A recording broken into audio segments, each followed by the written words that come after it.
Good afternoon. Don't know if anybody's here yet. Uh, if you are and you want to say hi, say hi. If you are and you don't want to say hi, don't say hi. If you're not here, if you're not here live but you're watching it back later, hello, greetings from the past. And also, if you're not here and not watching it,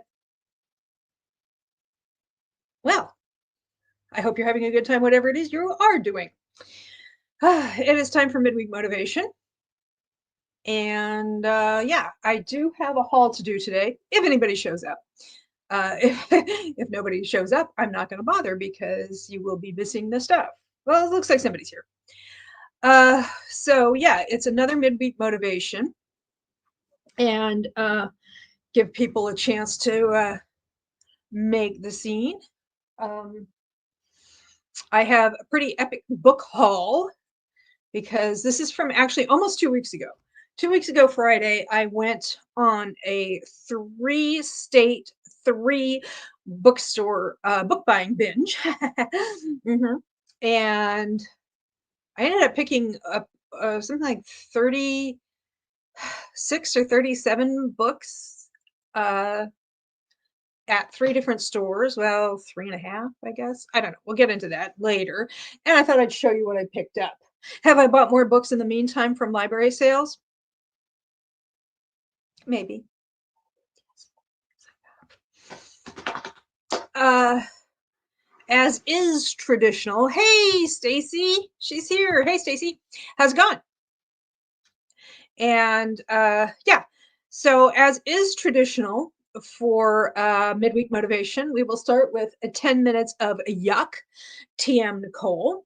And she's the one who came up with calling it that. That's 10 minutes, or where we deal with making phone calls or cleaning bathrooms or any other little chore that nobody really wants to do for more than 10 minutes at a time anyway.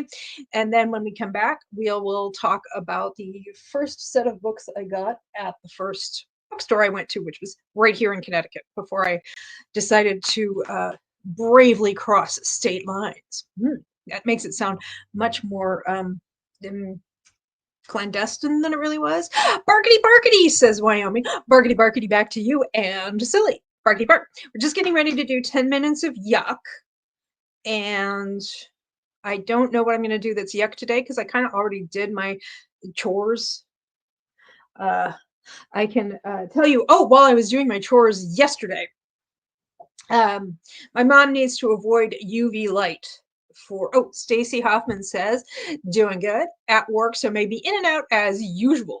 Love the blue look today. Thank you. It is the lovely uh,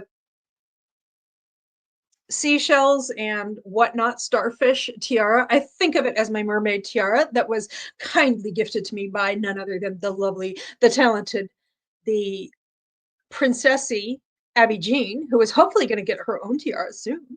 And I am wearing a sort of nautically themed shirt. It's got like boats and whatnot. I think there's a shark on here somewhere. Uh, uh, Steering wheel from a boat. I don't know. That has a special name. Hey, Al, says Lisa. I am so messed up on my days and forgot about the live. Well, no, you didn't really, not really, because it's only like 5 minutes after the hour. So, yeah, glad you were here. Glad you made the scene. Awesome.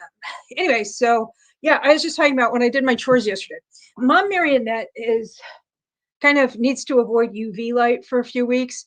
And so I'm the one who is taking point on things like taking the trash bins out to the curb and getting the mail and stuff like that, just like the little in and out type things. And while I was getting together the trash and recycling yesterday to put it out to the curb, I was wearing flip flops, which was kind of a mistake as it turned out because I clonked my foot against one of the big wheels on the bigger bin, which is a recycling bin. I clonked my foot on that. That's the bigger and heavier bin. And because my poor little toe had no protection, and it was my little toe that sustained the majority of the impact, I now have, I think it's a bit of a sprain on my littlest toe. That little piggy is not very happy about life. She's discolored and swollen and kind of giving her a little bit of babying. Although I did take her out for a spin today because I had some errands to do. So anyway, I'm playing hurt, just playing hurt. Okay, well, let's do the 10 minutes of yuck. And Lisa says, "Oh, ouch. I broke my little toe once and it wasn't fun." Yes, about 25, 30 years ago, actually more than 25 years ago, around 1998 or so, I clonked that same toe on like a very heavy bed, like, yeah, on the leg of a very heavy bed. And it was very, very painful. And I was attending college at the time. So I went to Student Health Services and they didn't bother to do x-rays. They're like, it doesn't really matter if it's broken or just sprain, really bad sprain, the treatment's the same. So they told me what to do and everything. And I looked at them and I said, "But I've never broken a bone in my life." And they were like, "Well, if it means that much to you, you haven't now. Or maybe you have. We don't know.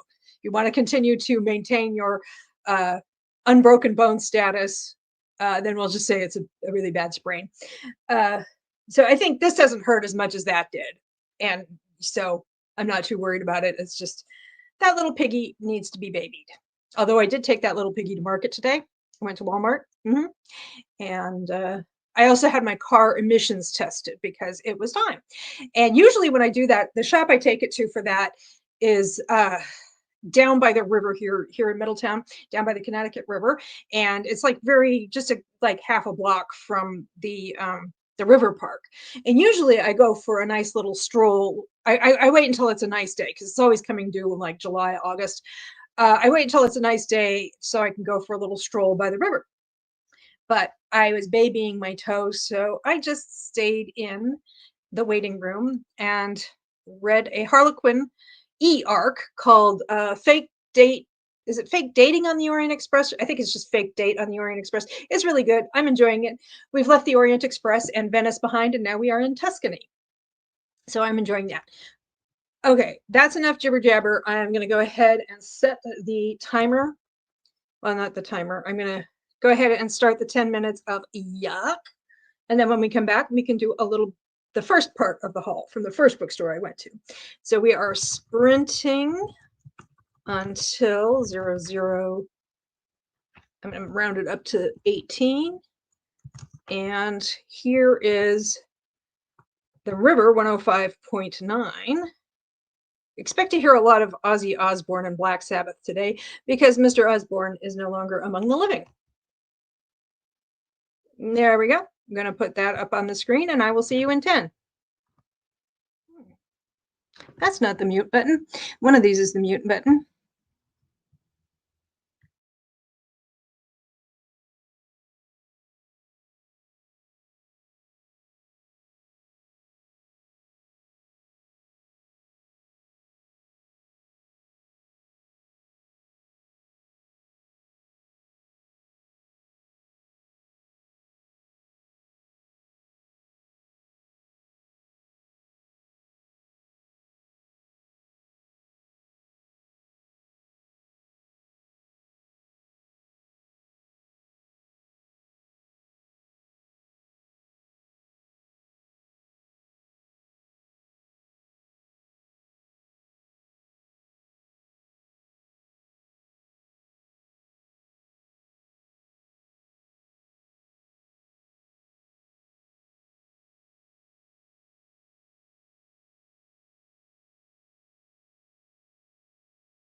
And we're back. Stacy Hoffman enjoyed the Tiny Desk concert. LOL, gotta sing along to Bohemian Rhapsody. It is the law. She didn't say that, but we know. You know it, I know it, we all know it. You have to sing along with Bohemian Rhapsody, and when it's followed by 500 miles, you got to get in on that too. Hey, Sock, says Tara. Hey, Tara, nice to see you. We just completed our 10 minutes of yuck. So yay on all of us for making pesky phone calls, scrubbing things you didn't really want to scrub, and so on and so forth. Or rocking out to Queen and the Proclaimers. Awesome. I got a candle going. It is, I got like this bundle of candles on like Mercari or Etsy or something, not Etsy, Mercari or eBay. I think it was Mercari. And they're like a Court of Thorn and Roses branded, like the person who makes them got an official license from Sarah J. Maas and everything. And I've never read any Sarah J. Maas books. Well, I tried to read Crescent City. That didn't go well. And so this is like for a property I don't read, but the candles sure are nice. They're very sparkly. You can see it in the background. Yes, that shelf, which is usually wall-to-wall library books, now has some weird miscellaneous stuff on it, but no books, because I am down to 7 books out from the library that I still need to read. That's it, just 7. And actually, I'm about a third of the way through one of them. The goal, of course, as I've been saying for like several weeks now, is to get the library checkouts down, hopefully to 0, and then I can start doing fun things with the books that I own but have not yet read, like maybe getting you guys to help me pick out a TBR and that kind of stuff. But first, I want to finish all of the library books. And I'm doing okay with that because I think at one point I was down to 9. And then I saw the Frida McFadden book, The Tenant, on the new bookshelf. So I grabbed that. So it's back up to 10, but now I'm down to 7. And very excited about that. And I have this piece of paper for logging the hours that I spend reading books for one of the library's adult summer reading programs. And they have 100 squares, but I drew in some extras because there was extra space for them. But anyway, this is what it looks like. So I am at 70 hours out of 100. I mean, you get 1 ticket for every 4 hours. So as long as you do it in a multiple of 4, like if you only get to 80, you can get your tickets based on that. If you only get to 20, you can do your tickets based on that. It's fun, but I'm kind of enjoying tracking my reading like that. I actually made my own little grid and photocopied it, printed it out rather, and I will be doing that when I'm done with this. I don't know if I can return this in and get another paper, or if it's just limited. Like this has 100 squares, and then I drew in like an extra 2, 4, 6, 8. I drew in an extra 8 squares. I don't even know if they'll take that. We shall see. We shall see. I may not even bother to enter that raffle because that's Windsor Locks, which is not where I live. It's not where I pay property taxes. And I do feel a little not great about like trying to hog resources in cities where I don't actually pay taxes. I mean, yes, I can use all of the libraries in Connecticut because that's the reciprocal agreement that we have, but I don't necessarily want to draw resources off of community projects like adult summer reading program. I can just have fun with it without actually claiming a prize. I can do that. Sure, you bet. Why not? Now, if Wyoming is still here, and even if she's not, I have Barkity Barkity. This is a little stuffed puppy who came from a library sale. I think I've shown her before. She came from a library sale. She was like part of the craft. They had a craft sale. They had a bake sale. It was all part of the thing over in Salem last October or early November. And there was another matching dog. It's dark green. Anyway, her name is Sally, not silly, but Sally. And Barkity Barkity. Bark, bark, bark, bark, bark, barkity, barkity. And I also have a new cart. Here we go. Barkity. The silly also is Barkity Barkity. Barkity Barkity. Anyway, so I have a new cart. I have a couple of new carts, but this is the one I've got right where I can show it, I think. It is a bar cart that I got on Amazon and put it together. And it's a bar cart, but I'm using it not for booze, but for books. Let's see if I can show this to you. I'm using the laptop webcam. You can probably tell by the stellar quality of the audio and video. And let's see if I can hold this in such a way that you can actually see the cart. Mm-hmm.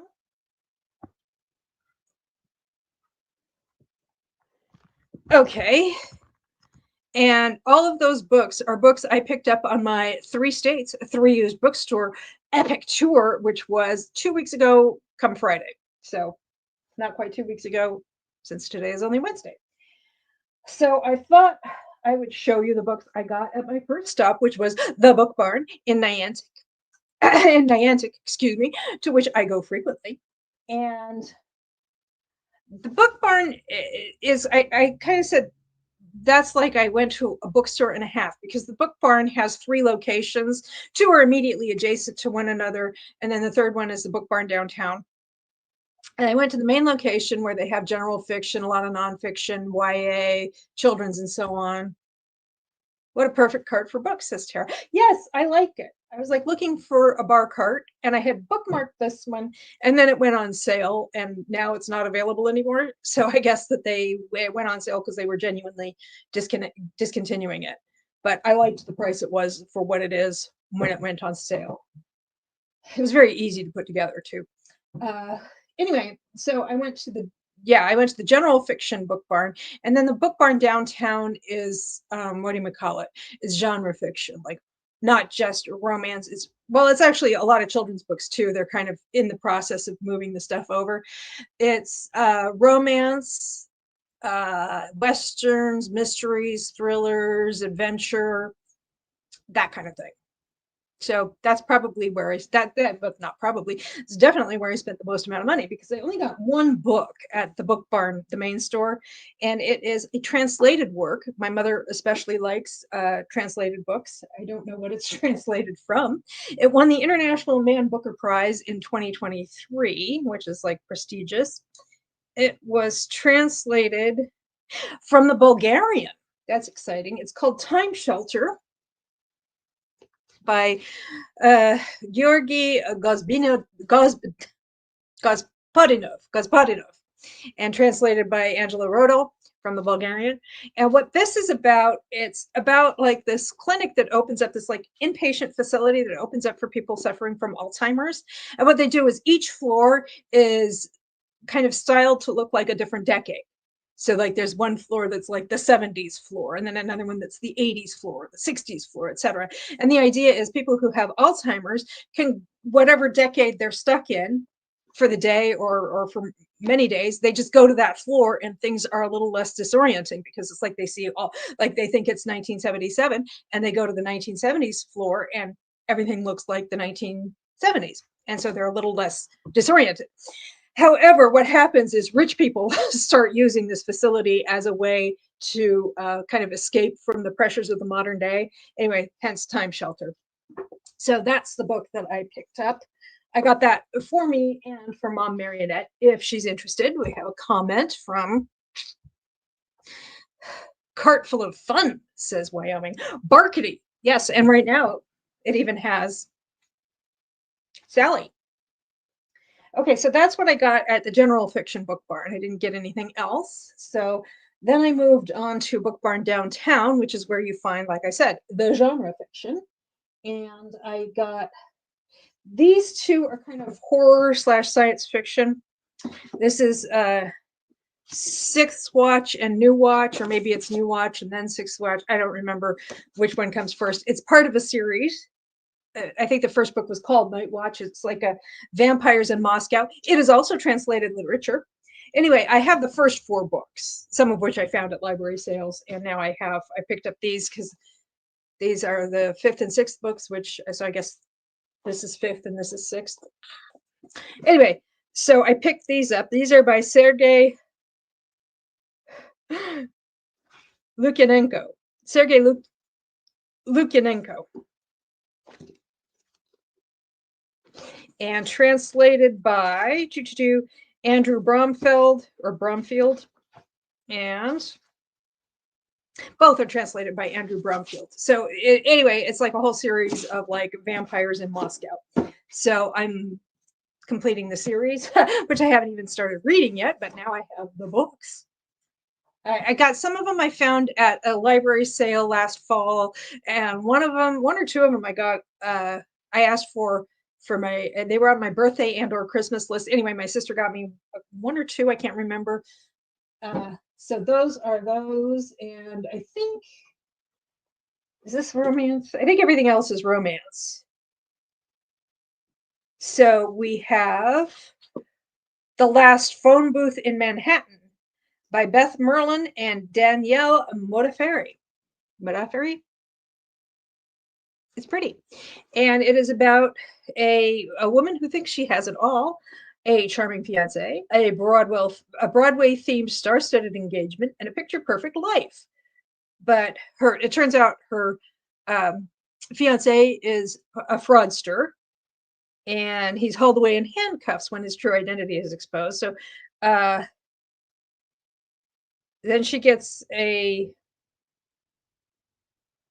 with nothing left to lose, Avery is directed by a mysterious voice on the line. So she answers a phone booth that's ringing. A phone in a phone booth that's ringing. With nothing left to lose, Avery is directed by a mysterious voice on the line to the doorstep of the college boyfriend she thought she'd moved on from over 6 years ago. So anyway, and then the phone directs her to an audition, and she goes on the audition, and it goes well. So she's, I guess, there's a magical phone booth, and it's telling her what she can do, what she might do to improve her life or enjoy the life she has. I don't know. Looking forward to finding out. Let's see. I did pick up a couple of mass markets at the downtown book barn downtown. They still have their orange $1 stickers on them. And one is called Broken Silence, and it's actually an anthology with stories by Maggie Shane, Eileen Wilkes, and Anne Marie Winston.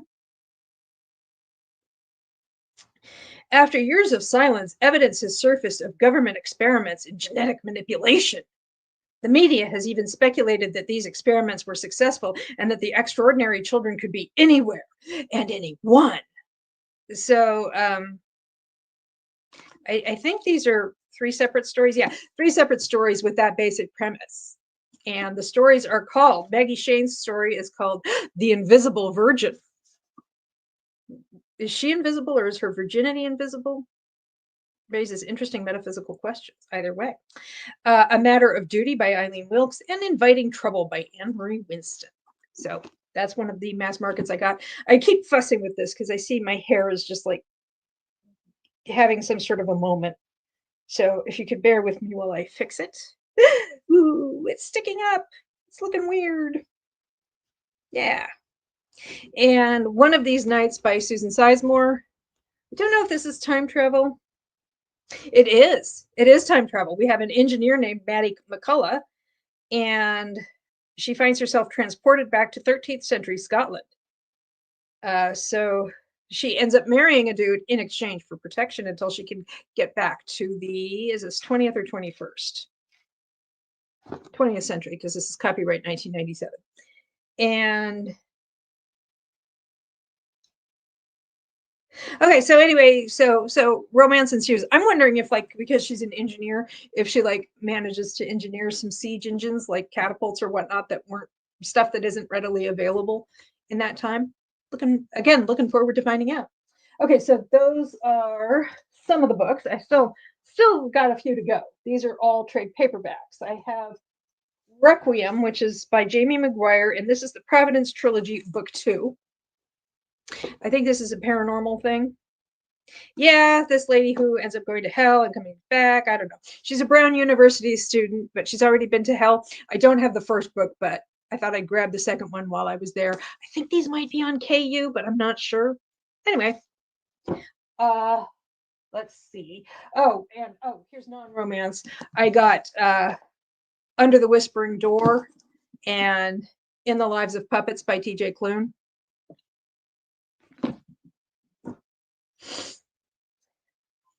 Puppets. Okay. And let's see, we have this. This one I think was shelved as erotic romance. I don't know, maybe not. It's called Untaken Twin. And look, is that dude, he reminds me of Christian Bale. Does he remind you of Christian Bale? Leave a comment. Jamie McGuire, did she write Beautiful Disaster? She did indeed.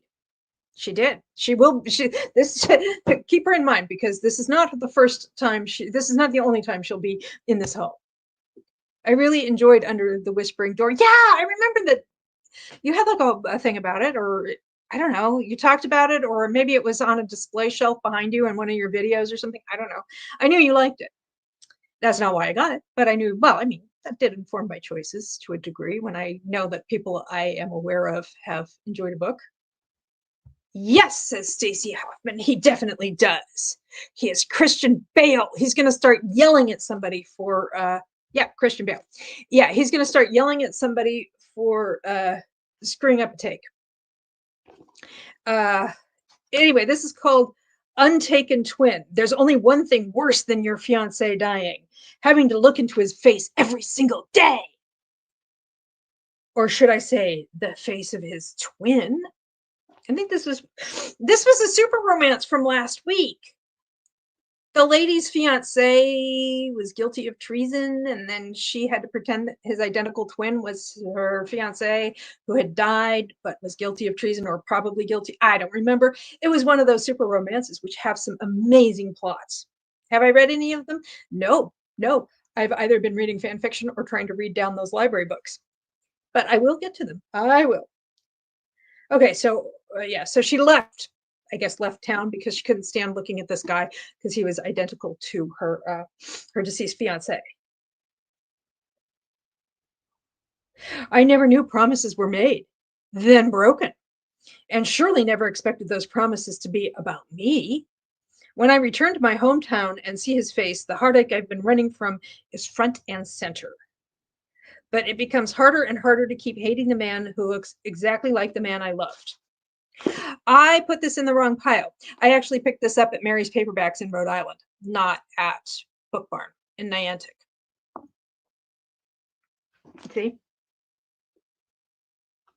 Anyway, but I see it has this penciled in stuff, which is also how the Book Barn in Niantic rolls. So I think there are probably a couple of books on here that were actually not from Book Barn that I put on the wrong shelf. It doesn't matter.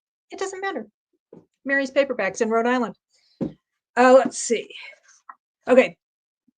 This one is definitely from Book Barn. It is called The Wingman. It's by Stephanie Archer. I've heard people talking about Stephanie Archer, and I decided to take the plunge because it wasn't very expensive.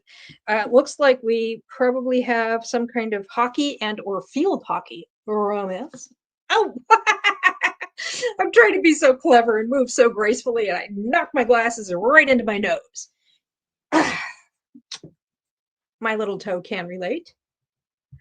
Wait, says Stacy Hoffman. So she falls in love with the twin? I missed what you said.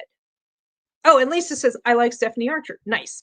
But we're going to go back to Untaken Twin, a Calloway Brothers novel by Samantha Christie. I didn't say the author. Let me read this again, because I'm not really sure what's going on here either, except that he is the untaken twin of Christian Bale. This dude was in Newsies. Okay, Untaken Twin. There's only one thing worse than your fiance dying, having to look into his face every single day.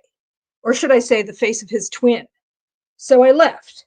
I never knew promises were made, then broken, and I surely never expected those promises to be about me. When I returned to my hometown to see his face, the heartache I've been running from is front and center. But it becomes harder and harder to keep hating the man who looks exactly like the man I loved. So it's twins, but apparently the one twin is dead. And I guess he probably got his twin brother to promise that if anything happened to him, he'd look after this lady. They don't seem to have names. And Cooper. And I think that's probably what's going on. Serenity is her name.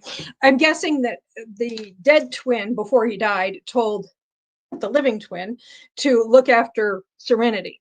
And then she like skipped town because it was too painful to be around her late fiance's identical twin brother.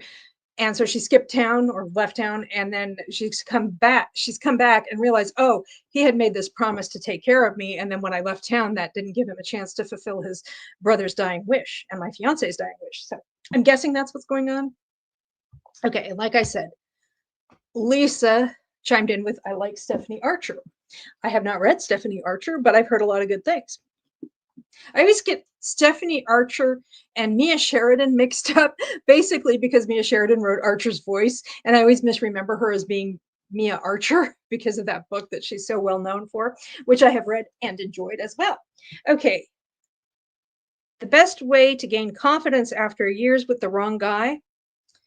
Oh, okay. He is the hottest defenseman in pro hockey.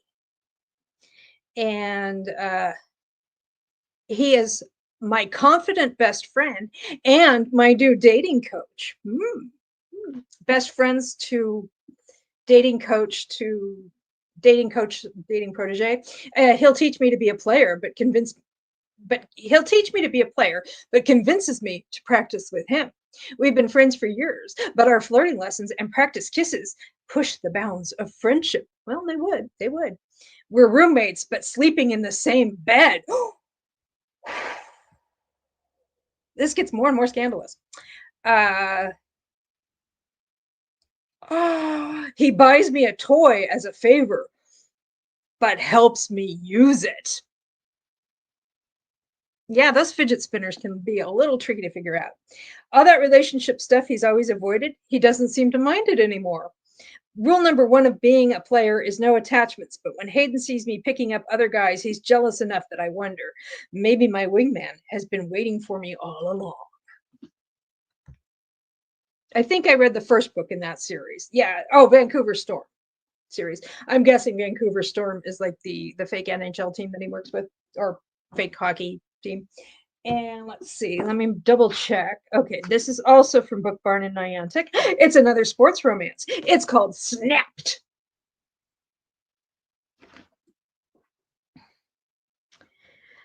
With the stakes this high, it's no longer just a game for the Mustangs quarterback.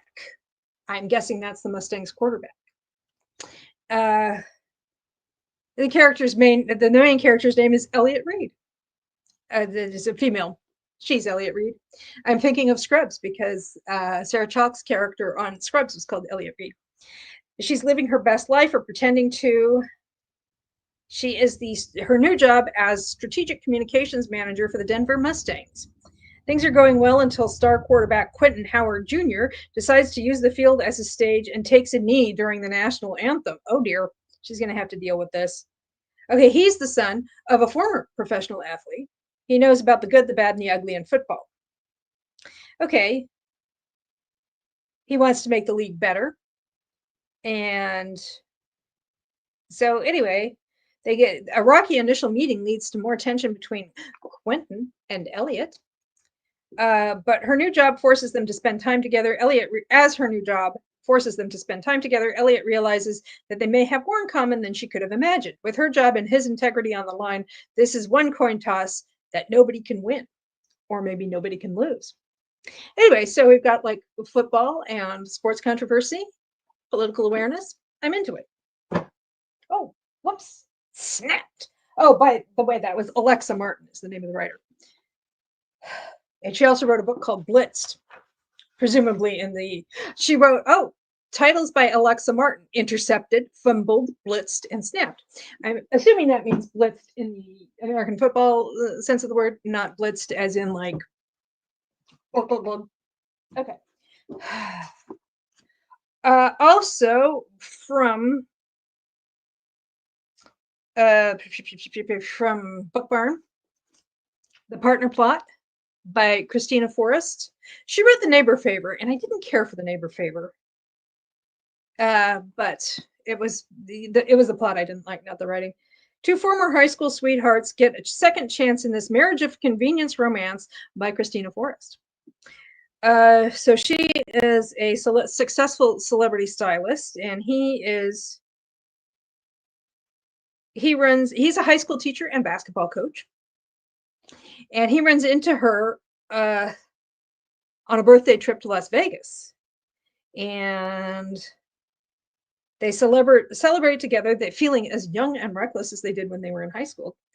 And anyway, they realize that they kind of impulsively get married in Vegas, and then they're like, maybe we should like get an annulment or something. And then they realize that both of their careers will benefit from being married, so they decide to, do that marriage of convenience thing.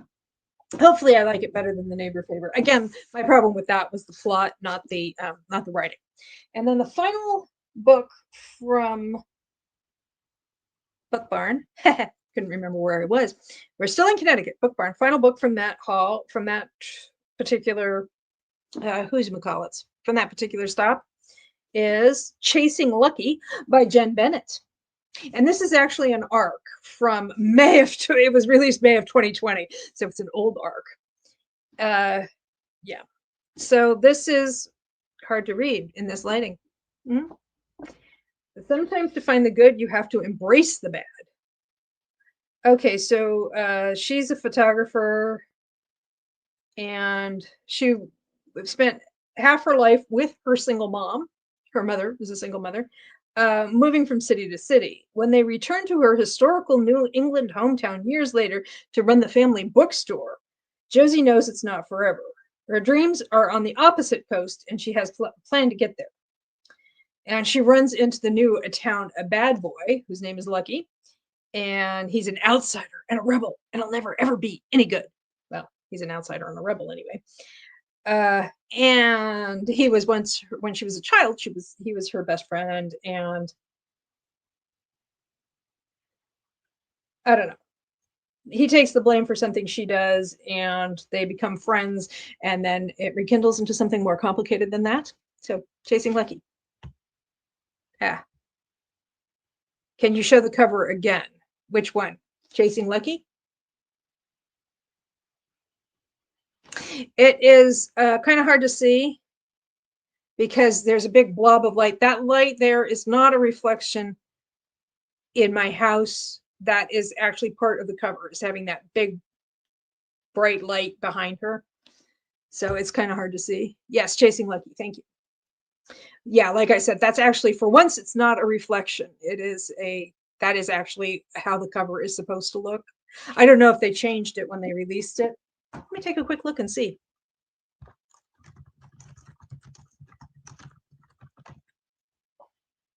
Now it looks like they kept that same artwork. Okay, and now we are done with the Book Barn in Niantic. I got to get these things onto Goodreads. So how about a half an hour sprint while I do that? Actually, I'm going to round down a little bit because it's 46 minutes past the hour, and I want to go until quarter past the next hour. So and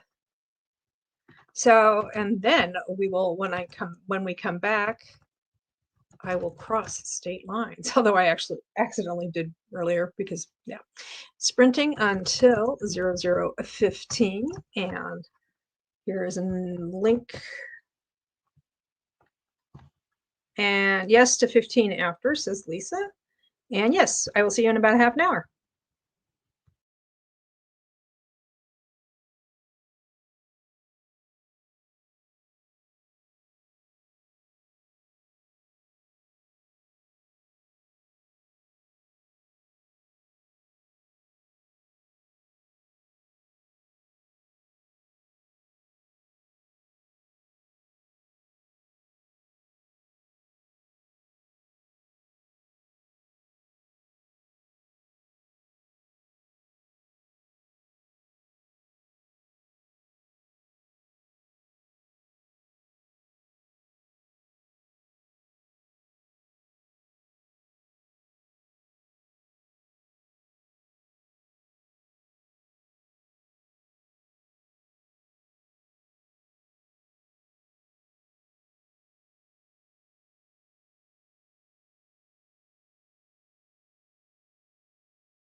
Okay, it's time to come back. Man, I look pale today. Just a ghostly presence on your screen. I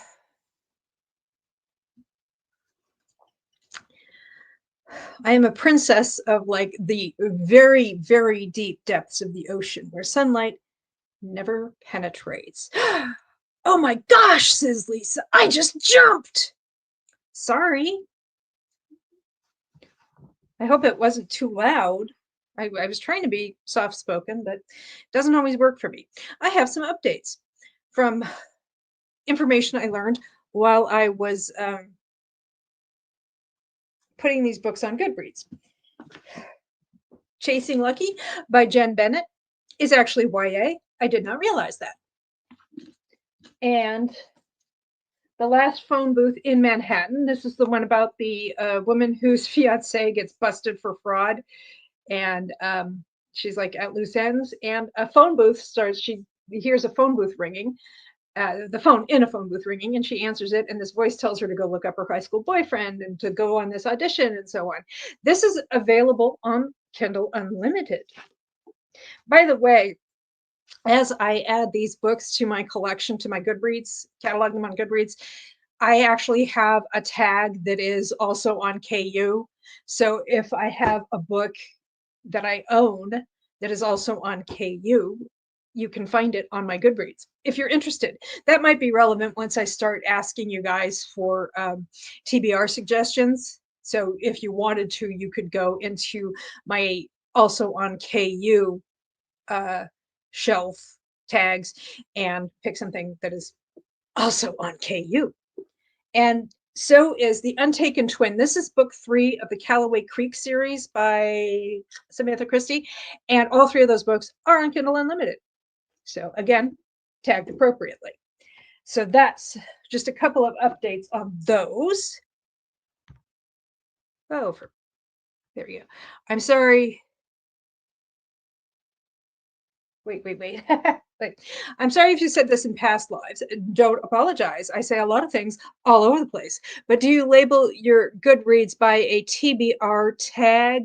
Not TBR. What I have is, I don't know if it's called a tag, but when I add them to Goodreads, you know how you can say, want to read, already read, currently reading. I created a new category called unread. I think it's called owned, unread, and unread, owned. And so that's essentially my TBR tag, because I don't put books that I want to read but don't own. I don't put those on Goodreads. They only go on Goodreads if I've already read them, like a library book or whatever, or KU, or if I own them and then I have it as unread owned. I think that's what I call it, unread owned. Unread owned. So it's like, it's not a tag, it's like a category for me. I don't know how else to explain it. I will see if I can get a shareable link and put it in here. So that's how I do that. That makes sense, says Lisa. I'm glad it does to you, because I wasn't sure how to differentiate between those main categories and other tags. Anyway, yeah, so I will, at some point, when I have fewer library books and do some other things, I will probably ask for assistance in picking my next reads. And if anybody wants to do them as a buddy read, then just either look for stuff you already have or look for stuff that's also on KU if you yourself have KU. I know not everybody does. Okay, so there's that. Also, I have my map board. As you can see, I have not actually put any of the things on it. I have things that I can add to this board. I have some stickers and some pictures that I printed out of state and provincial flowers. But I haven't done anything more with it because I haven't felt like messing with Mod Podge. It's just not been where my head is at.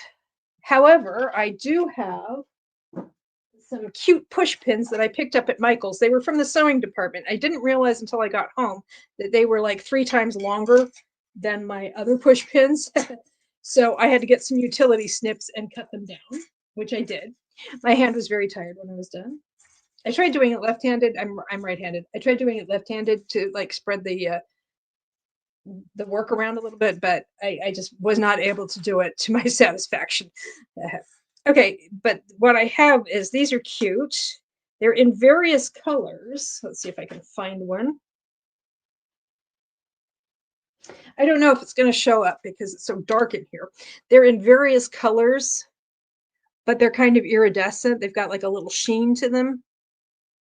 Anyway, so if people have a book that they are reading in the United States or Canada, let me know where they are and I will stick a pin on the board.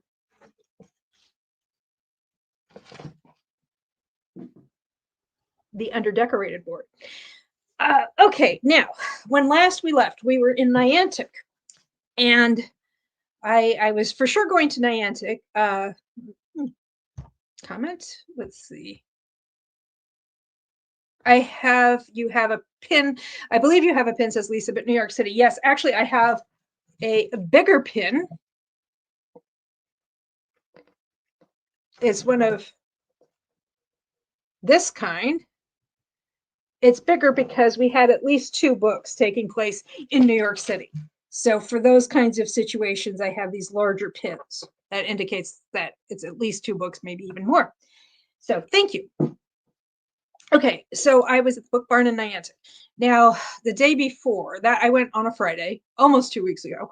The day before on Thursday was when Tara and B were having the sprints for Tea and Biscuits with Tara and B, the historical romance reading group.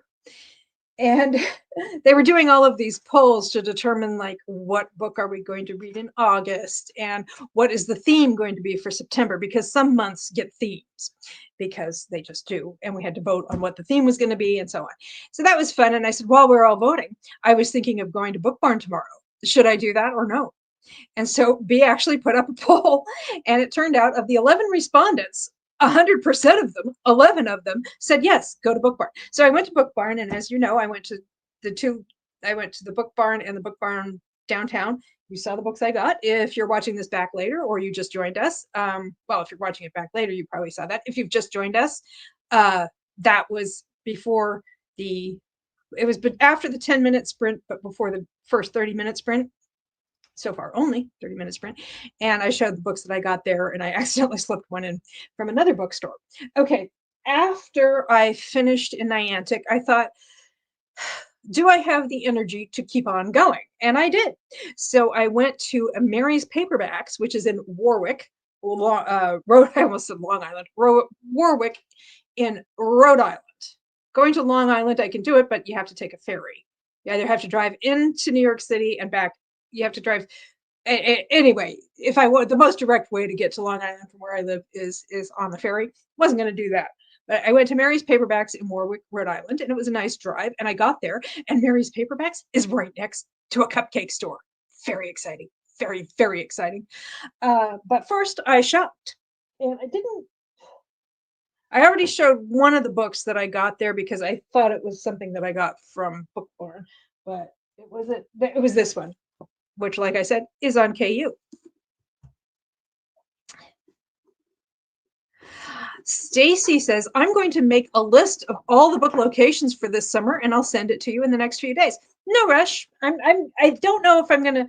I think I'm just gonna keep doing it. I mean, I decoupage the cork board and everything. I think I'm just gonna keep doing it. So whenever, even after the summer is over. I saw this thing the other day where somebody was saying summer is almost over, and I'm like, in what universe is summer almost over? I mean, it's like today is the 23rd, 24th? I think it's the 23rd. I didn't have to write any checks today, so I don't know. Today's the 23rd of July. So, I mean, Labor Day isn't for another, 5 weeks or so. And yeah. And then, yeah, I mean, I guess if school starts, when I was a kid in my school district, we always started around about the 18th of August. So even by that standard, we've still got several weeks to go. So I'm not sure why they were saying that. Oh, Lisa says another location, Sonoma Valley. Nice. Parfait. I have been to Sonoma Valley. It's lovely. You have good food there. And let's see that one. There we go.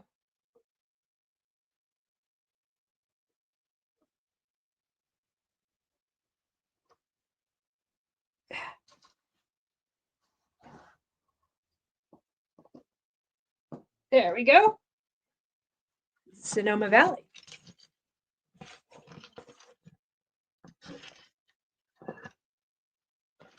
Okay.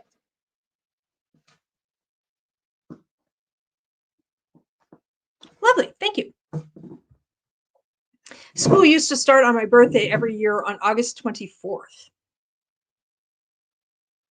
That's not fair. That's not fair at all. Okay, so I went to Mary's Paperbacks in Rhode Island, and I thought I got more books there, but apparently I didn't.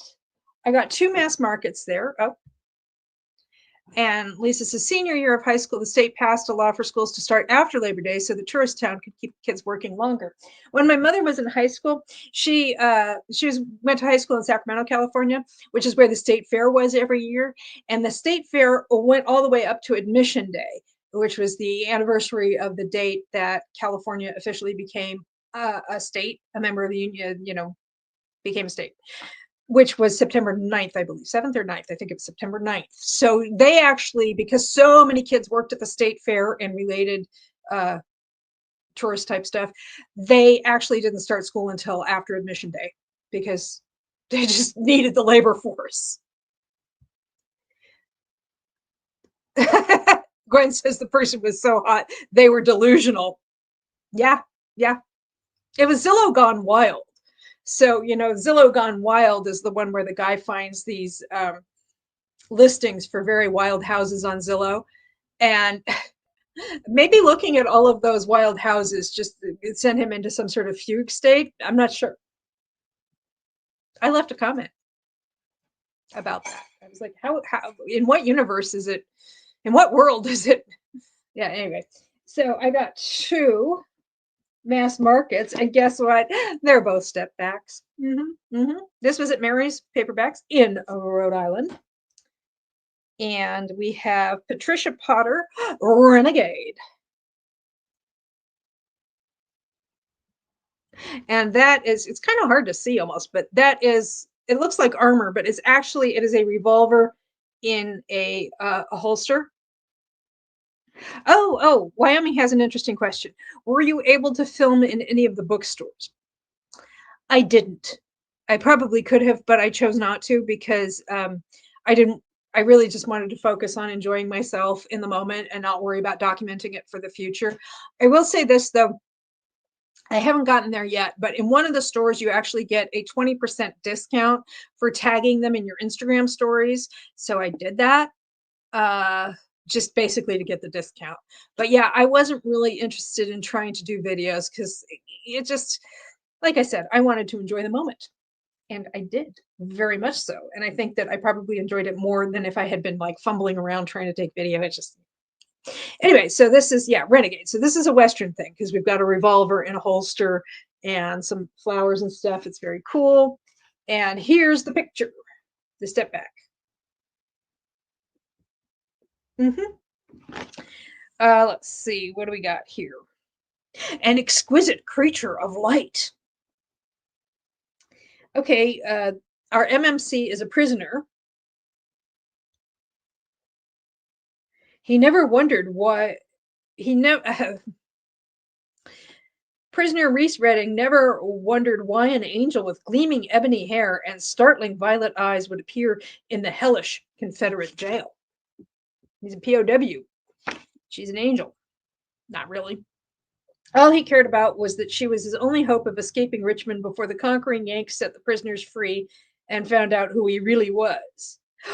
Oh my gosh. Because when I read it in the store, I thought that he was a Yankee, but apparently he's pretending to be a Yankee. I don't know about this. What are you defending, my friend? And she is. Oh, interesting. I kind of remembering this again. It was almost 2 weeks ago. Susanna Fallon. Let's see, a dark and deadly imposter. Susanna Fallon never knew about.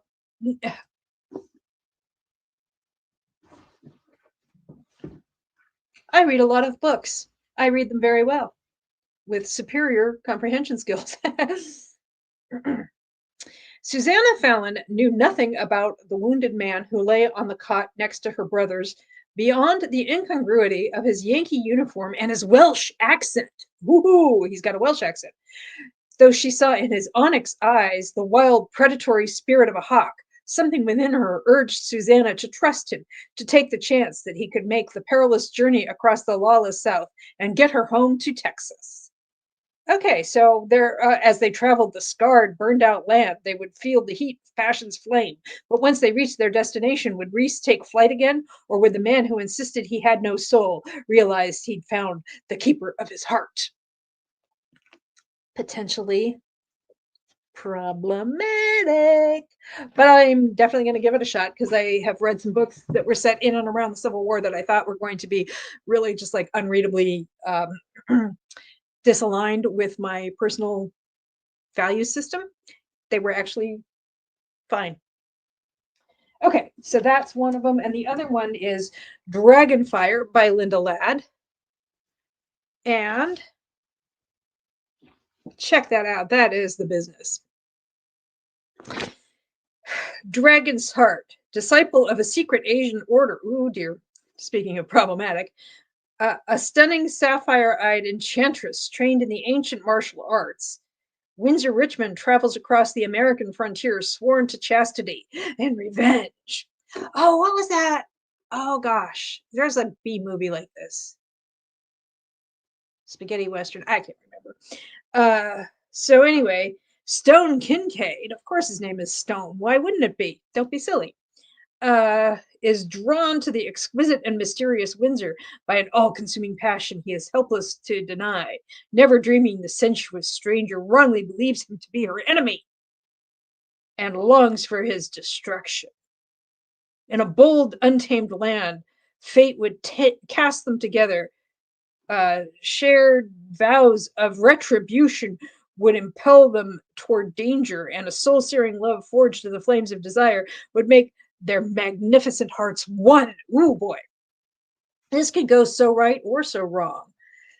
Show that step back again. I hear and obey. You can see there's some kind of like quasi-Chinese stuff in the background. Let me take a look. Yeah, anyway. A lot going on in this one. Let's see if I can figure out who painted that. This is copyright 1992, and it doesn't have a specific credit for the artist, and I can't immediately see a signature. Okay, and this one, let's see.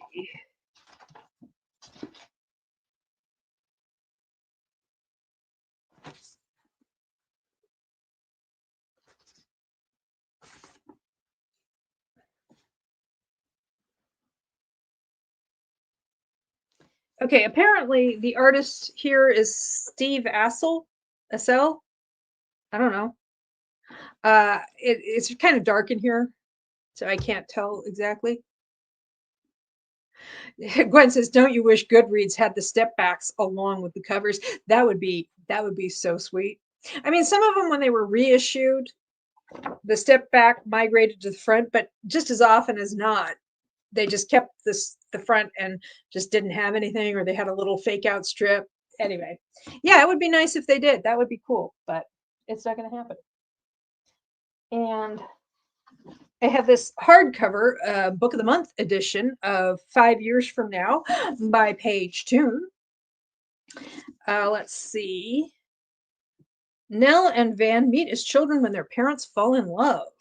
They become best friends and each other's whole world. Then tragedy strikes and Van is sent to the other side of the globe. I think from the UK. So like New Zealand or Australia or something. 5 years later, they find each other again, but they're no longer children, and the bond between them smolders into flames. New feelings surprise them both. They are destined soulmates until an untimely discovery discovery tears them apart again. For the next 2 decades, fate brings Nell and Van together every 5 years, their connection always undeniable.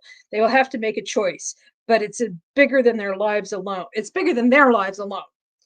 Is it bigger than their love? 5 years from now. Page 2.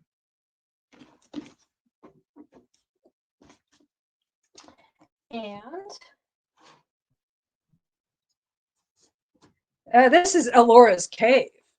I don't know if Alora's Cave is still in business, but they do the spicy stuff. Let's see.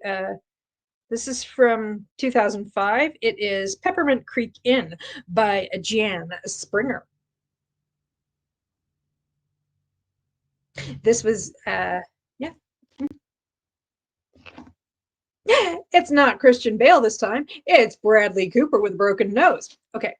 Peppermint Creek Inn. She wants to forget her past. Sarah lives alone in the isolated wilderness of Canada.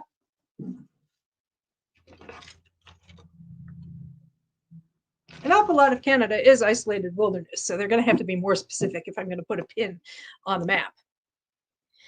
Until one stormy night, ooh, it was a dark and stormy night, when an injured fugitive with amnesia, ooh, that's why I picked it up. If it says amnesia on the summary, I am there for it. Hang on.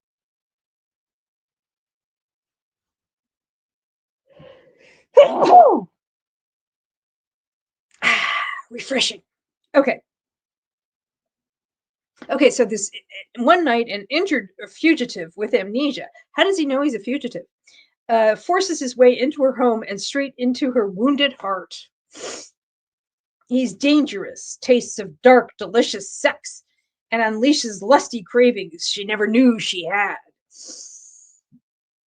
Although there can be no future with a sexy man accused of murder, she's willing to do whatever it takes to keep him in her life and her bed. He needs to remember his past. She smells of sweet peppermint. Peppermint Creek Inn. And makes him burn with hot desire. Okay, peppermint and desire, I guess. Sure, you bet, why not? He wants her, needs to be deep. Well, anyway, he wants to hang out with her. I mean, just the summary is kind of spicy. And he yearns to forget the terror-filled flashbacks that haunt him. Crooked cops and a romantic ghost town hold the secrets to his mysterious past. And if he's ever going to give her a future, the future they both crave, he'll have to prove his innocence, even if it means facing his dangerous past head on. Peppermint Creek Inn.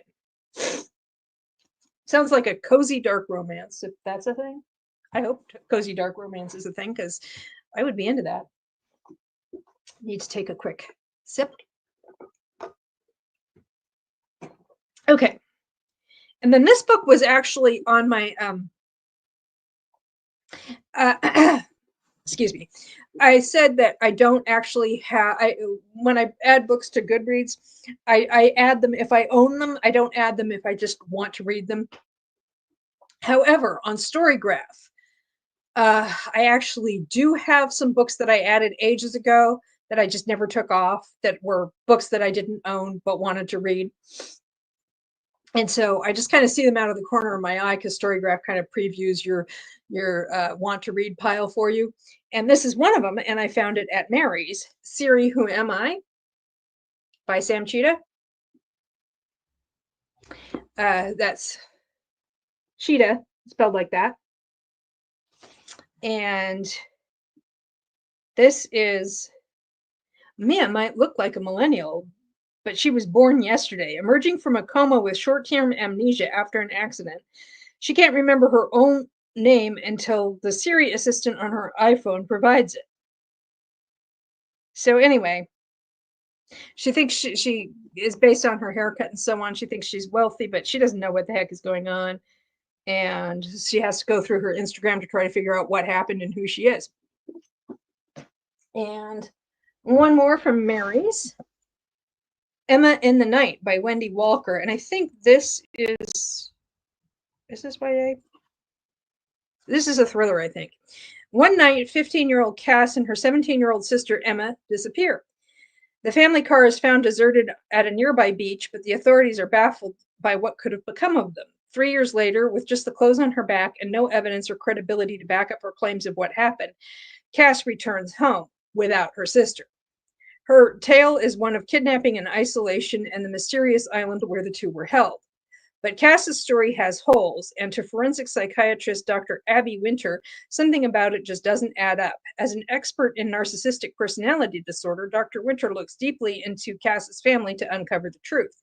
She looks at the mother, a woman so beautiful on the surface and so damaged and damaging beneath. She looks at the stepfather and the stepbrother, each so uniquely troubled and dangerous, and she looks at Cass herself. What she finds will shock those searching for Emma and reveal a twisted story of a deeply dysfunctional family and the lengths to which Cass has gone to bring about redemption. Emma in the Night by Wendy Walker. So those are the books I got at Mary's in Rhode Island. And then I stepped next door to the cupcake shop and I got 4 cupcakes to take home and one to eat on the road. The one I ate on the road was like the peanut butter cup. It had like a little chunks of like a Reese's peanut butter cup on the top. And then inside, I think it was just like a dark chocolate cupcake. It was very nice. And I brought home, I think I got a pistachio for my mom because she likes that kind of thing.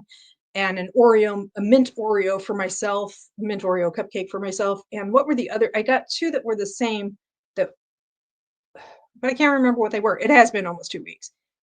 I think they were some kind of chocolate thing. I remember they were good, but I don't remember what the frosting was. Anyway, they were very nice. And I decided from Mary's that I actually did have the energy to keep going. And I will discuss that after the next sprint. Ooh, cliffhanger. Okay, so it is now 15:42. So should we, I'm going to round up and go to quarter past the hour. 15:42 is what it is here. So 3:42 in the afternoon. So we're sprint until, I'm going to round it up. So we just go 00:15 again. And I'll put in the link for the radio station, which, yeah. And I will see you in slightly over 15 minutes. I mean, slightly over 15 minutes. I will see you in slightly over a half an hour. Get it together, Gifford. Gifford being my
Okay, it's quarter past the hour. It's been like 33 minutes, I think, because I rounded up.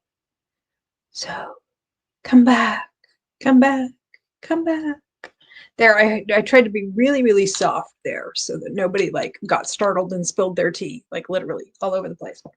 How's everybody doing? How are the sprints going? How are the productivity, reading, napping sprints? Any good dreams?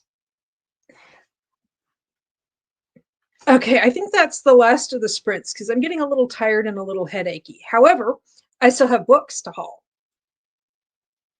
because when I left Mary's Paperbacks, I got on Google Maps and I was like, do I want to keep going? Do I want to cross over the Rhode Island, Massachusetts state line and go to used book superstore in Burlington, Massachusetts, about which I have heard many good things. So I looked at Google Maps and it said current traffic means you'll get to the used book superstore at XYZ time. And I was like, that's fine. And then I was like, but how long will it take me to get from the from used bookstore in Burlington, Mass back home?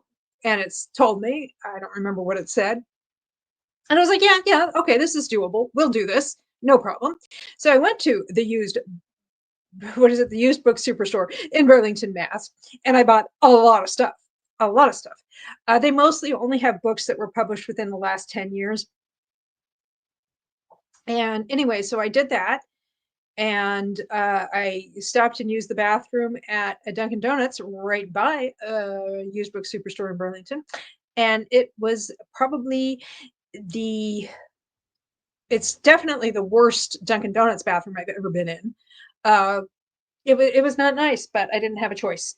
Uh, I'm still traumatized almost 2 weeks later. The smell was hypnotic and not in a good way. Anyway, so then I went to the used book superstore and I liked that they gave me an itemized receipt. That was nice. And like I said, that's where you get a 20% discount if you tag them in your Instagram stories. So I did that. Now they do have like some clearance shelves. You don't get the 20% discount on the clearance shelves. And they also do sell new books and you don't get a discount on those. But for the non-clearance used books, you get the 20% discount. And I did. And it saved me a bundle because I bought a lot of books. Okay, now remember how I said Jamie McGuire? Somebody was like, "Didn't she write Beautiful Disaster, Walking Disaster, etc.?" And I was like, "Yes," and she will come back because Requiem was the book I had gotten from her. Because I actually have most of the Beautiful Disaster books, but I didn't have this one. Almost Beautiful. I think this is book 3, I want to say. Now I have it. These covers are just so gorgeous. Beautiful. So I got that. And then from the discount shelf, I got this one. I didn't realize at the time that it's YA, but it is the first book. It is, I think I've heard people talking about this, but I'm not sure. Oh, Wyoming has a question. Barkity. Sock, what do you, hang on. She wants to know, what did you like and not like about each bookstore, and do you have a favorite? Ooh, that is an excellent question. It didn't even occur to me to quantify like that. I would say Book Barn. I like Book Barn is probably my favorite. That's the one I've been to most often because it's right here in Connecticut, and I usually go like once every 2 or 3 months. Book Barn, I like going there because at the main store, which is not Book Barn downtown, the other one, they have a whole bunch of different buildings and outbuildings that are where the bookstore is. And in and among the buildings, they have these beautiful gardens. They have picnic tables. They have beautiful flowers and so on. I didn't take any pictures this time, but I have in the past. I'll put those in Wake Up to Romance, I guess, and or just for fun on historical tea and biscuits. I don't know, but I can make those pictures. I can put those pictures somewhere where you can see them. Again, those I took a few years ago, but they have these beautiful gardens with all kinds of colorful flowers and all kinds of like they have Mr. McGregor's shed, like in Peter Rabbit, and that's like where they keep their gardening supplies. And they also have another outdoor kind of cupboard that's painted to be the wardrobe from Narnia. I don't remember what was in that. I think it was like hoses and stuff. It was when you open it, it's really not that magical, but it's so much fun. And they have things like they have puns, like they have a little koi pond with a little tiny footbridge over it. It's labeled the bridge over the river Koi. Get it? Get it? Love it. I just really like going to the gardens there and browsing, and it's fun. Mary's Paperbacks was small but mighty. I liked that it was next door to a cupcake shop. Who knows how long that will last? Uh, I don't know that it was worth the drive just for itself, unless I were over going. It's near Providence, Rhode Island, and actually it was funny because I was there on a Friday, and as I was going north on I-95 from Providence toward Boston and Burlington, which is kind of northwest of Boston, I got into a minor traffic jam where I think it's 295 or 395 peels off from I-95 in Providence to go to Cape Cod, because it was like 2 o'clock on a Friday afternoon in summer and people were heading out to Cape Cod. I got stuck in a similar slow and go up north just before Burlington. I think it was around Mount Wilburn. Anyway, it was people peeling off on the 495 to go also toward Cape Cod, just further north. So, and what I liked about, a destination bookstore, I love it. It's true. It's true. What I liked about, so Mary's was nice. It was small. It had a nice selection. But like I said, it's not super big. It is next to a cupcake store, so there is that. It's not super big. Not like I said, I don't know that I would go there specifically unless I were already in the neighborhood for something else. And let me see, what was the other? Oh, Burlington, the used book superstore in Burlington, excellent prices. You get the 20% discount if you are on Instagram and you're willing to tag them on your stories. And they have all of these books that were published that are either specialty books or were published after 2015. So, that was what I liked about that one. That is, as Gwen points out, a destination bookstore. I would go there again, even though it. I did my shopping there, and that took a while because I was having so much fun browsing. And then when I came home, it turned out that Google Maps was very, very wrong about how long it would take me to get home because there was a traffic. I don't know what the traffic jam was, if it was just Friday afternoon traffic or what, but on the Mass Turnpike, which is I-90, coming back, you take that to I-84 to get to Connecticut or whatever. It was such a traffic jam, so much slow and go that it took me an extra 40 minutes on top of what Google Maps had estimated for me to get home. And it was pretty stressful driving. So there's all these people who regulate their speed solely by hitting the brakes. And so everybody else has to stop because they hit their brake. Anyway, it was a whole thing. It was not fun. I think if I were to go at a different time of day on a different day of the week, it would probably be much more pleasant. I was so tired that I didn't stop. There's a place in Union, Connecticut, which is just over the state line on I-84, just over the state line, Massachusetts state line. And it's Traveler Cafe. And you go in, and it's also a used bookstore. And you can browse the used books, of course, but if you go into the main dining room, there are books everywhere. You pull a book off the shelf to read it while you're eating, and you take it with you. When you pay your bill, it's included with your lunch. So you can start reading a book and not have to worry that you won't be able to finish it because you'll just take it with you. But or dinner.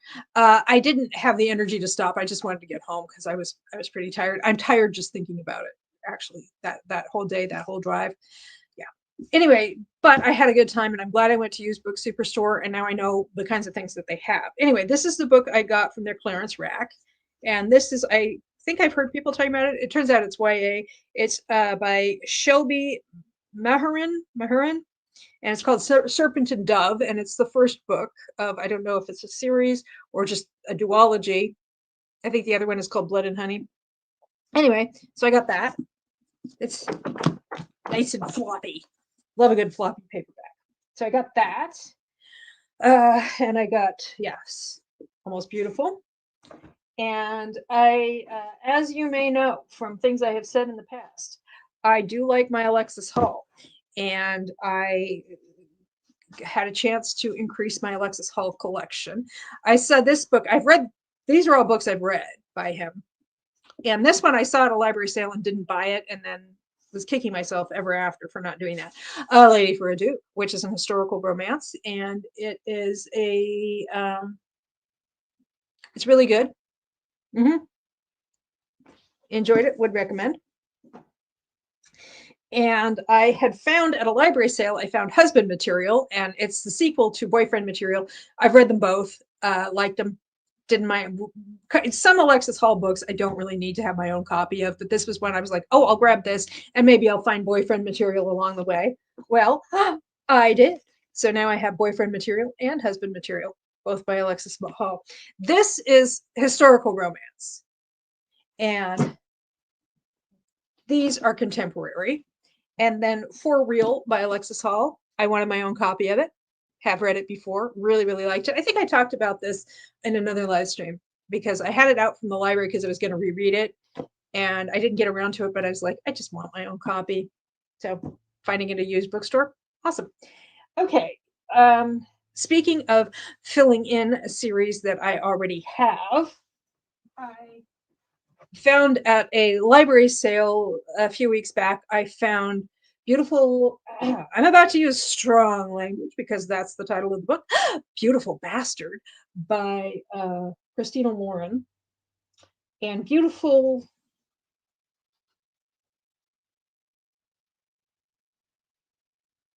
one of the other books in that series, but not the second one, I don't think. Anyway, found two more books from the series, Beautiful Stranger and Beautiful Player. It's Beautiful Bastard, Beautiful, what are they? Now I'm confused and upset, and it's going to bug me until I look it up. Beautiful Stranger.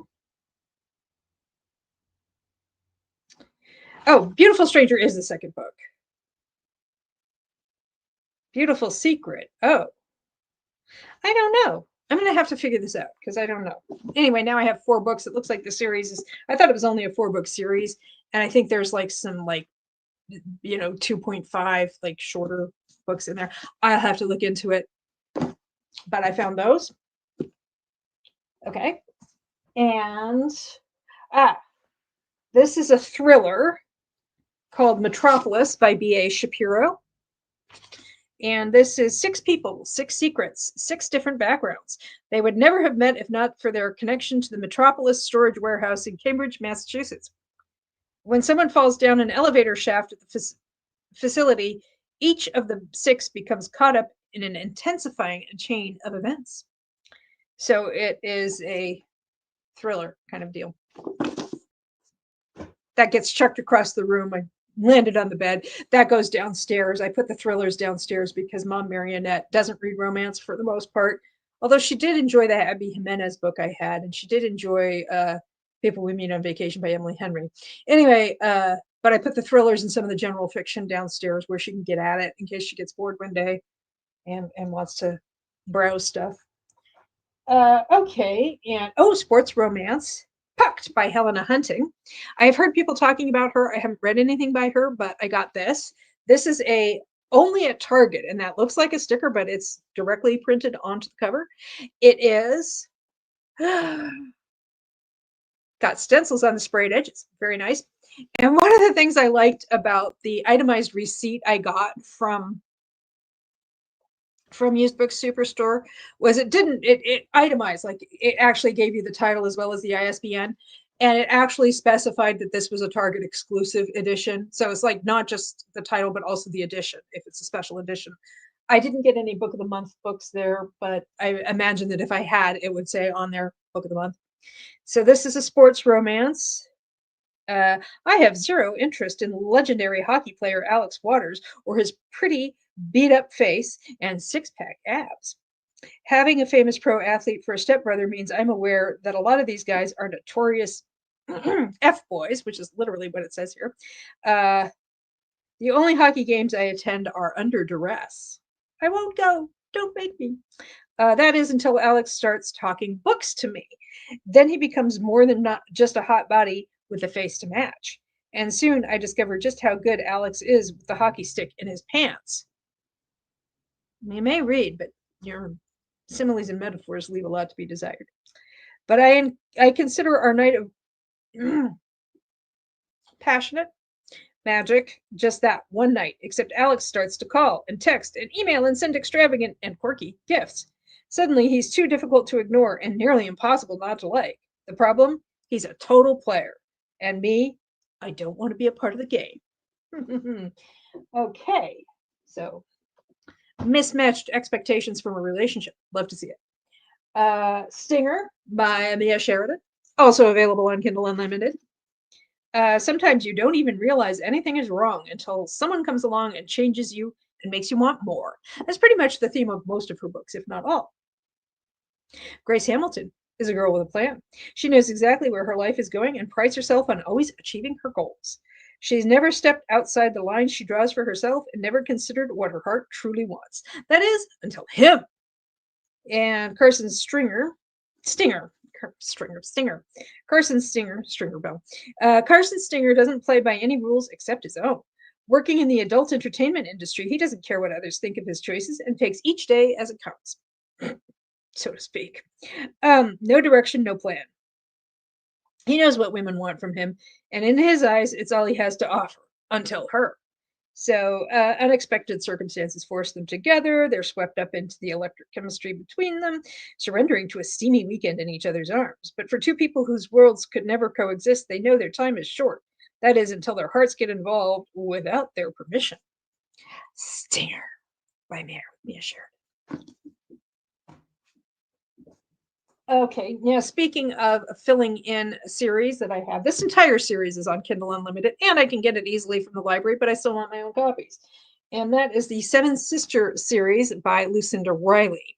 Now, what this is you have seven sisters who were adopted from all over the world by this rich dude, and he dies, and they each go on a voyage of discovery to what's the phrase I'm looking for? To like learn more about their families of origin, their biological families. And so they each end up going to a different part of the world. And the first book, Seven Sisters, sets that up. And also the sister in this book ends up going to Rio de Janeiro. And so you have flashbacks going back like several generations in Rio de Janeiro to explain how she came into being and how she came to be adopted. Again, this entire series is on Kindle Unlimited, but I still wanted to read it. I mean, I still wanted my own copy. So I have Seven Sisters. I got this at a different library sale. The same with, I don't have the second book, which is The Storm Sister, and that ends up involving Scotland. I also, The Shadow Sister. These are so pretty. That involves England. This is, I think, the third book.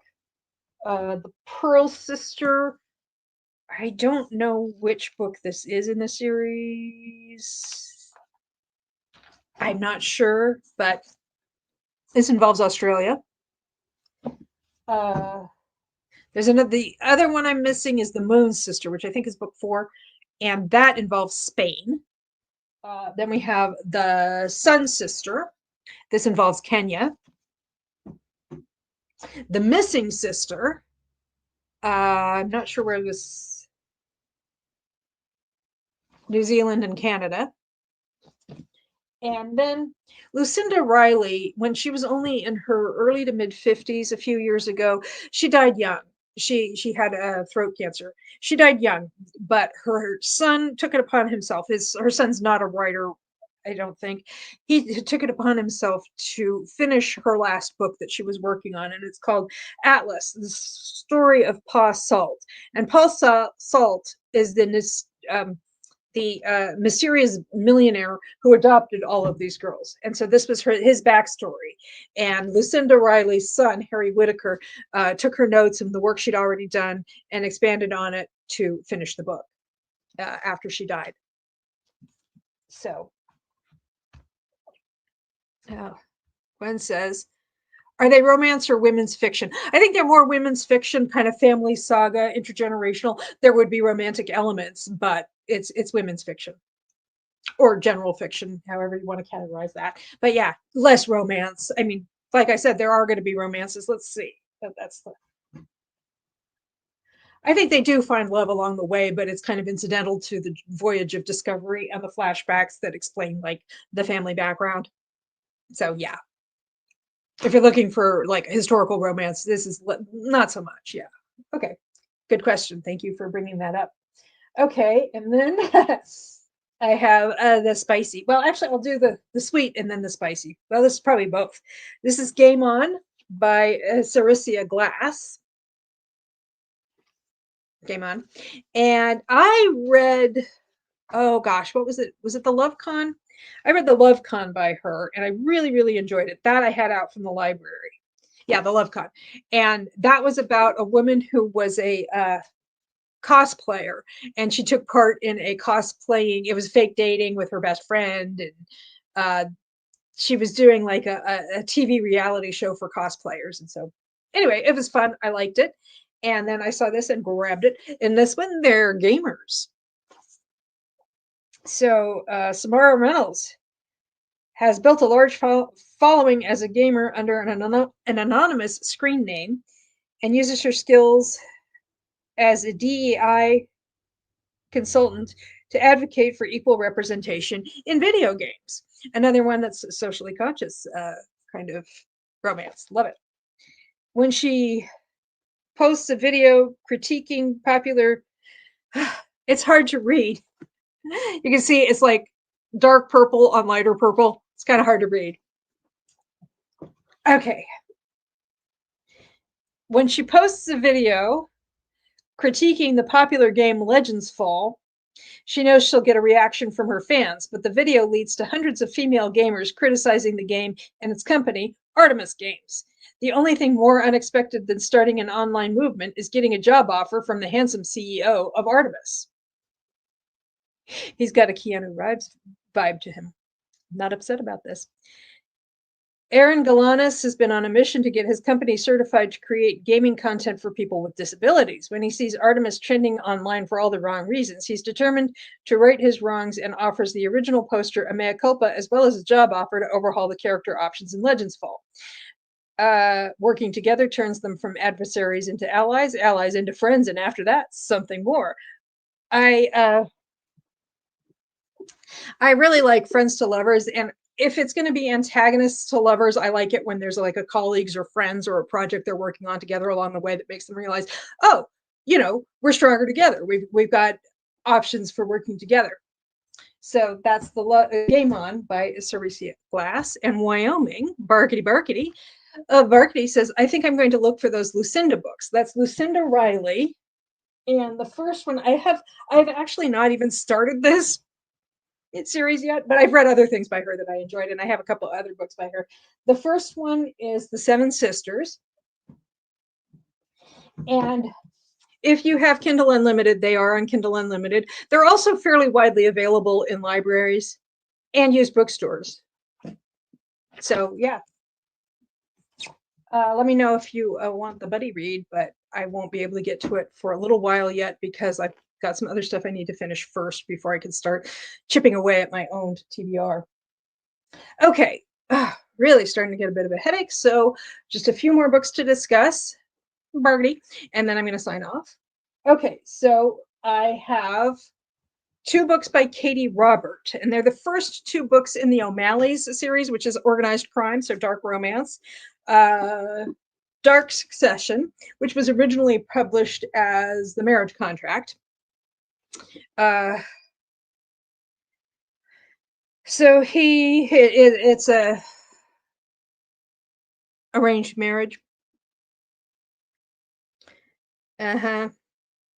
So yeah, arranged marriage in organized crime kind of milieu.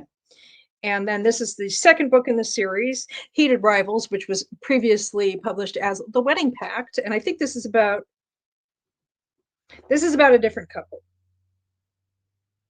Yeah, this is about the sister of the MMC from this book, I think, or a cousin or something.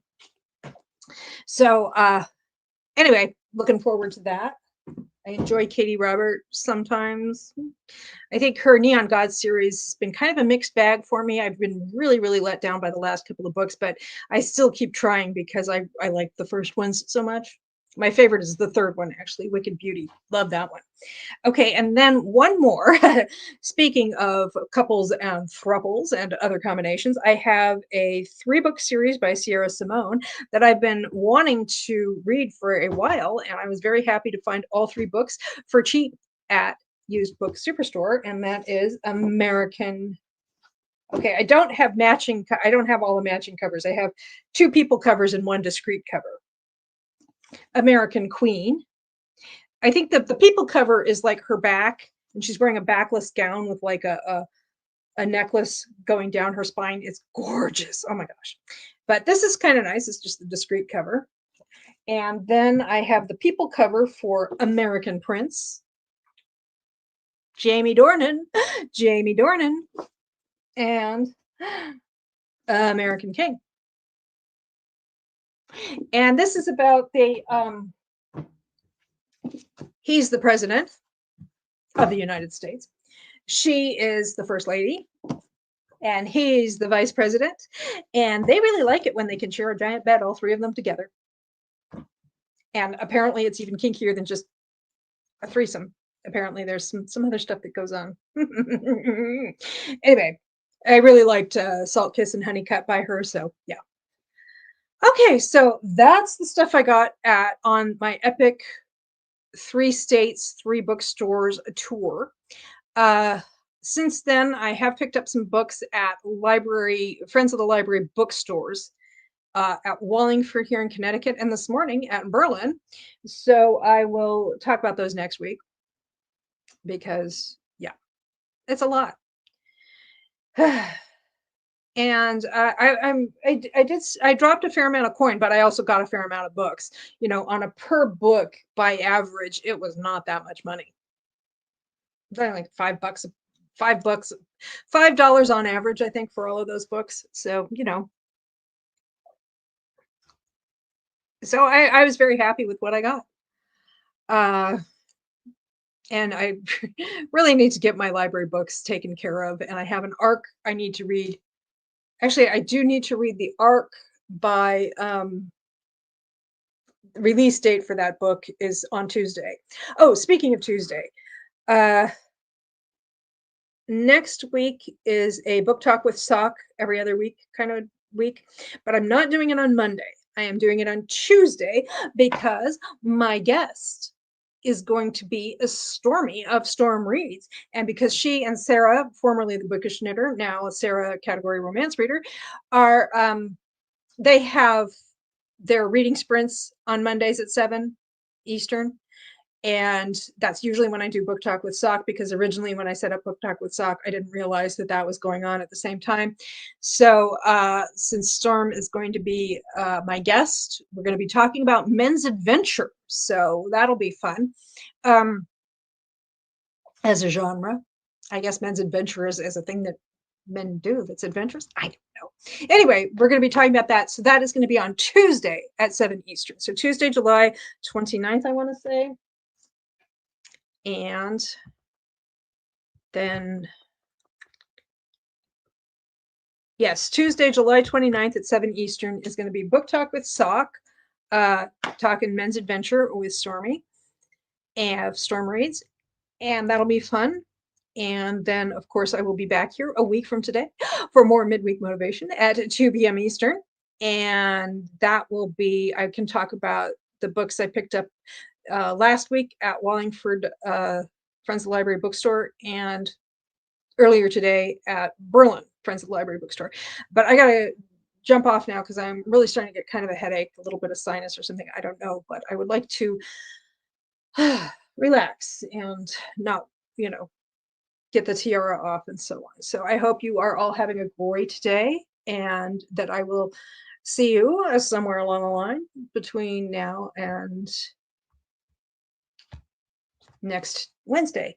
Barkity bark sock, says Wyoming. Barkity bark, barkity bark. And Stacy says, thanks, sock. I have a great rest of your week, everyone. Hope the headache goes away. I think it will. I think I just need to, like, it feels like maybe it's sinus or something. So I just kind of need to relax for a little while.